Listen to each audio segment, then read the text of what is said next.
Happy Thursday, guys.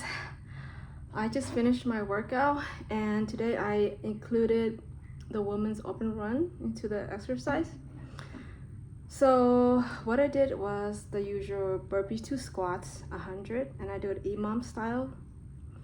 And then I did the women's run, which includes jump box, hand release push-ups, but I did regular push-ups, alternating forward lunges, pull up. I'm not able to do pull up late since I took a long break, I guess. So I'm using the band for now just to be able to pull it up and just get my muscles working, and body squats. And then I did the usual like weighted rows, 15 curls, and band, tricep pull down, bench dips, Australian pull-ups, just the usual one that Phil gave me. Today I feel better. I think yesterday it was just really hard on the work. My workout was it was hard, and because it's like starting over, and I just felt I felt defeated because like all this time starting my workout since June, and it's almost 4 months now, September 26th, and I felt that I wasn't able to achieve the goal that I wanted to. So I felt down and defeated yesterday. I feel better today. I mean, because yesterday it just was so hard. Like even today when I was doing my push burpees to squat, it's a lot of cardio. I feel like I was sweating so much, and I was wondering also like, why am I sweating so much? And maybe I'm just getting my body used to it again. And that's like the thing with working out, thing with working on your business, doing anything. There has to be consistency in order for things to feel easy or feel like there's momentum going on. So for me, it's like starting over, and I was just thinking about that. Like, am I gonna be doing this? I mean, like my goal still is the 5 pull-ups, 5 chin-ups by the end of the year now, which is more realistic. And I wonder to myself, like, am I gonna be working out like this, like every like 2 to 3 times a week? Is it really gonna give me what I need? So anyway, that's something else. It was just like random thoughts I have when I'm working out. Also today, well, I like to listen to YouTube sometimes when I'm working or like I was doing workout. And actually Valerie's husband, or their fiance, when they're still not married yet, but his YouTube channel popped up.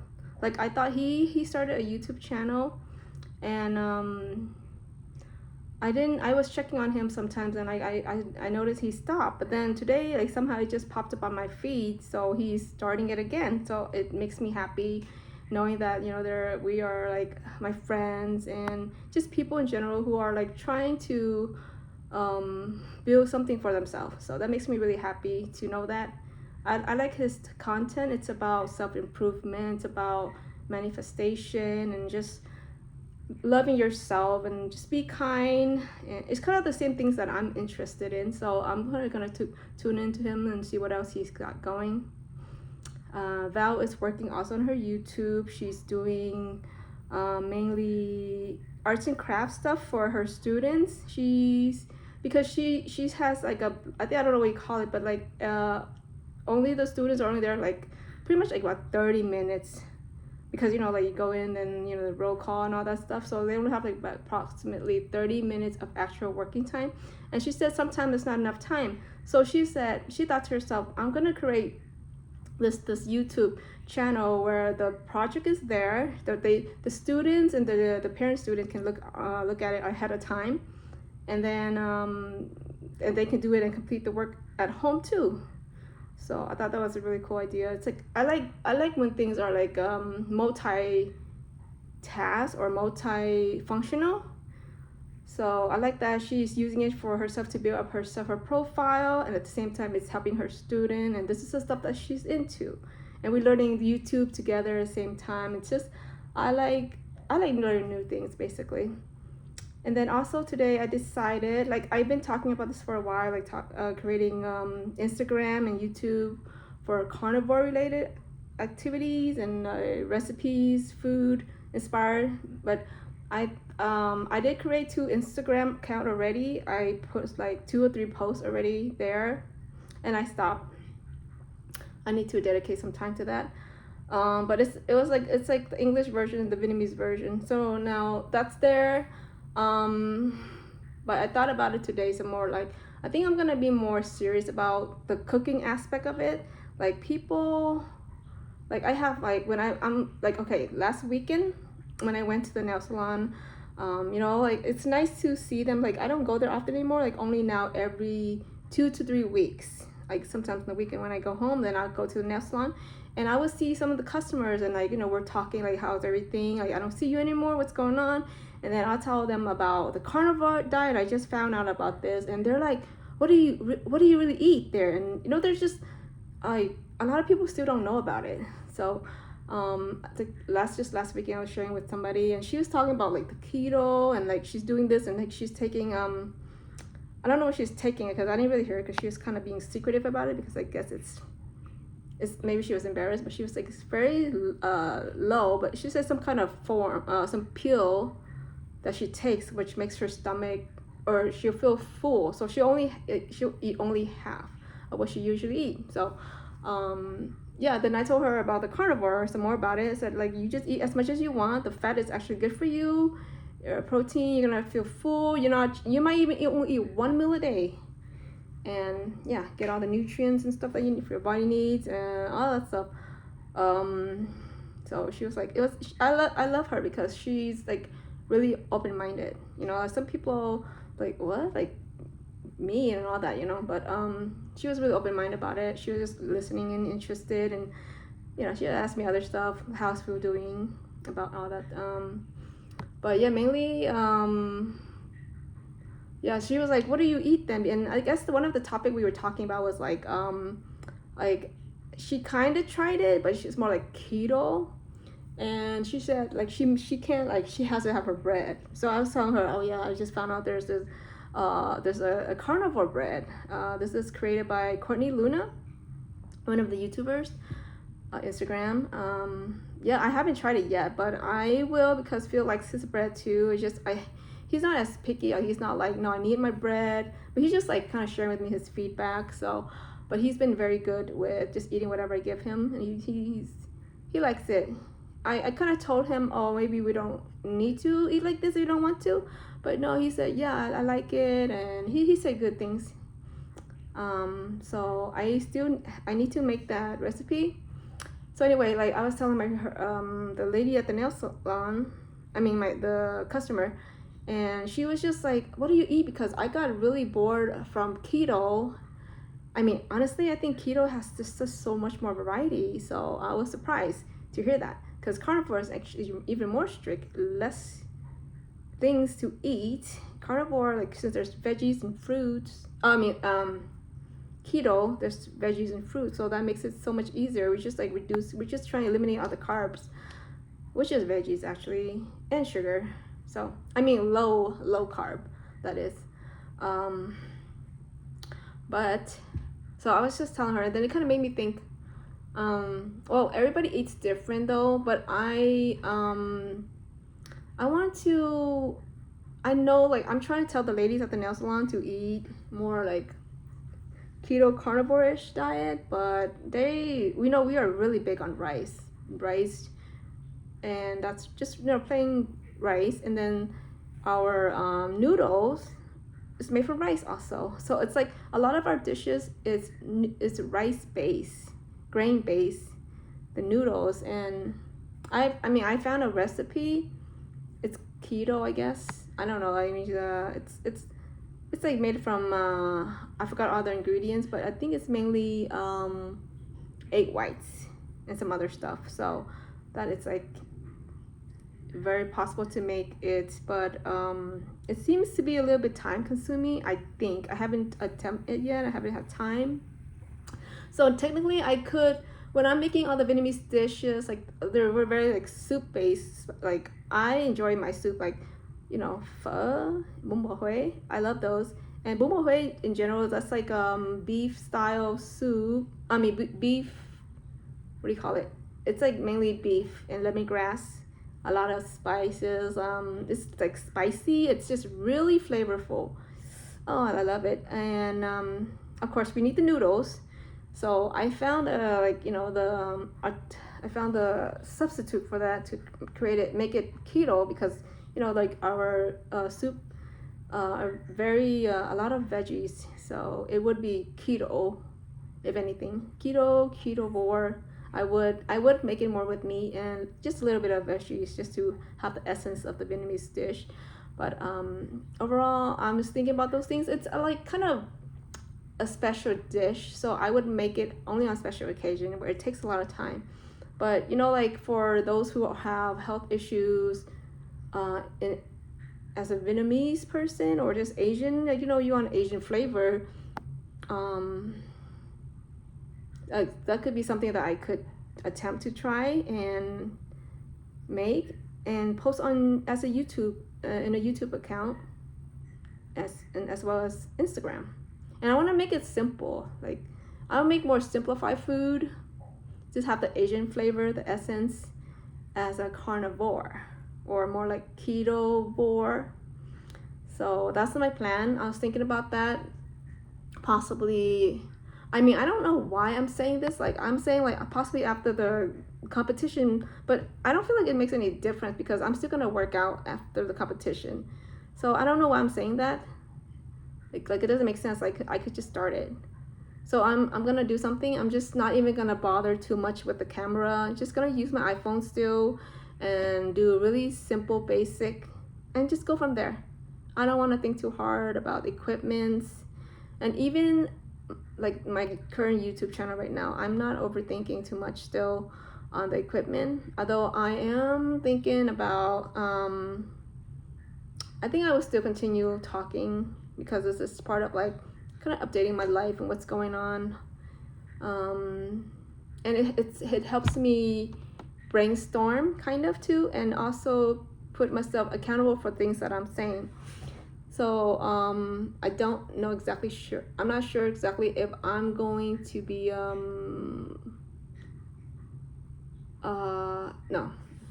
I want to incorporate like copywriting into my videos. So like in terms of whatever it is I'm trying to communicate, copywriting, it's like digital persuasion. It's it could be in any form, right? Written form, video form. So I wanted to incorporate that because that's a very good skill to know, and so it's something I need to practice. So like if I'm talking about, say,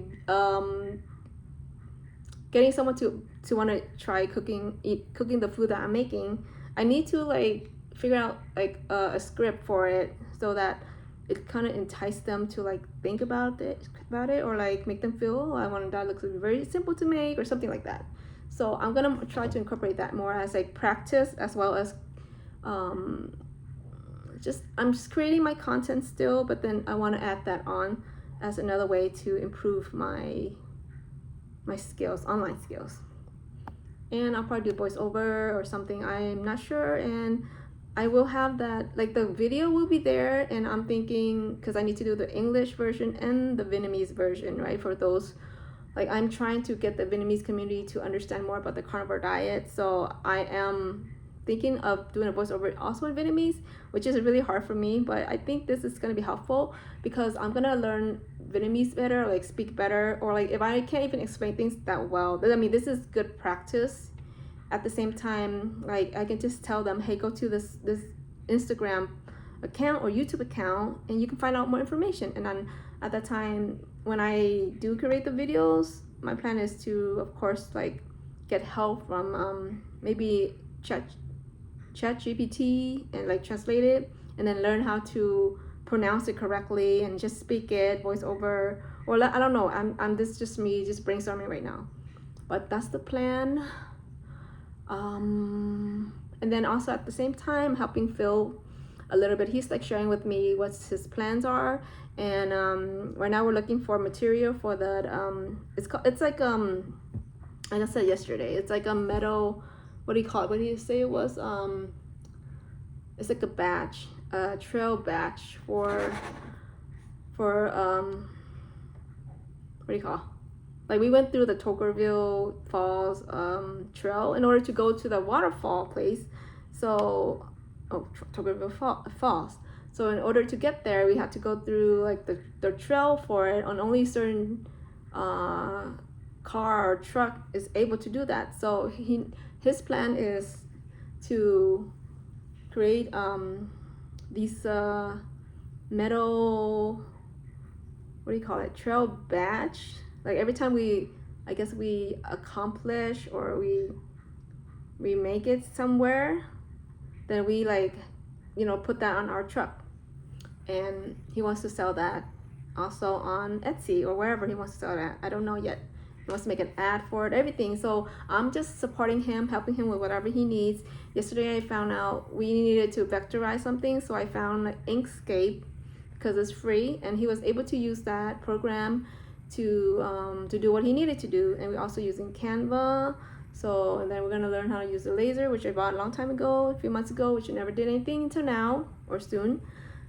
Mainly I bought it because I know that he's very smart, and he has a very creative mind, engineering mind, and he likes to, like, he's good with creating like blueprints and stuff, like leather, you know, like his leather thing, he would come up with, like, I guess it's blueprint, right? You call it blueprint, templates, stuff like that.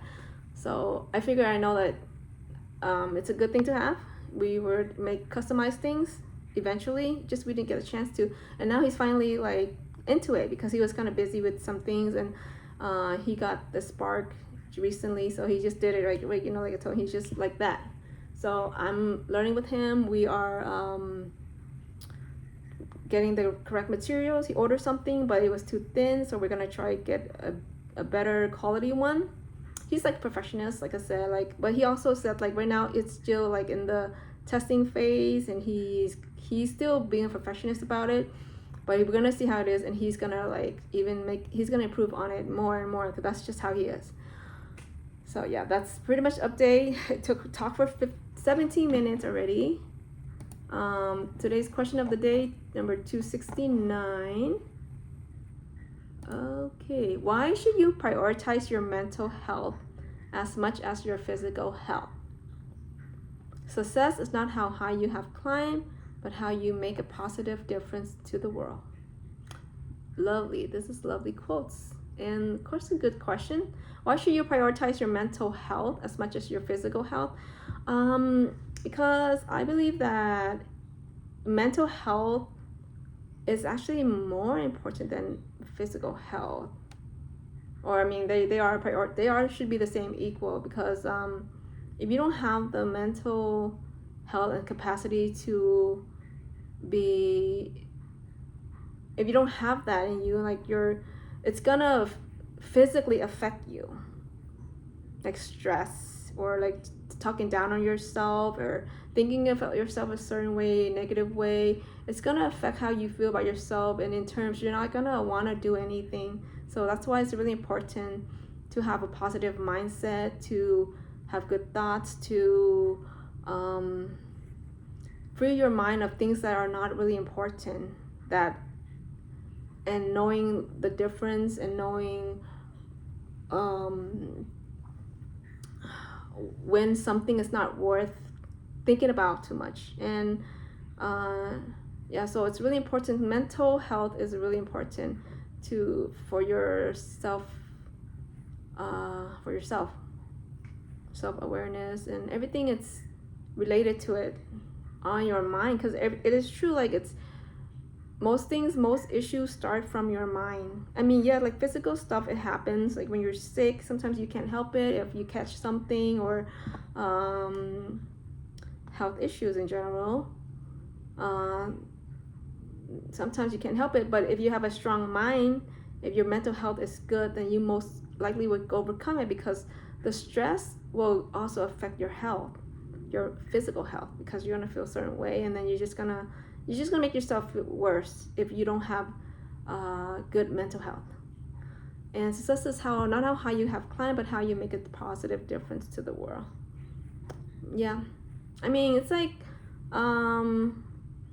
if I think success is really important. The most important thing about it is, it's like, I don't know how to say. I mean, I agree with that quote, because if you can make a difference to one person because of who you are, or how you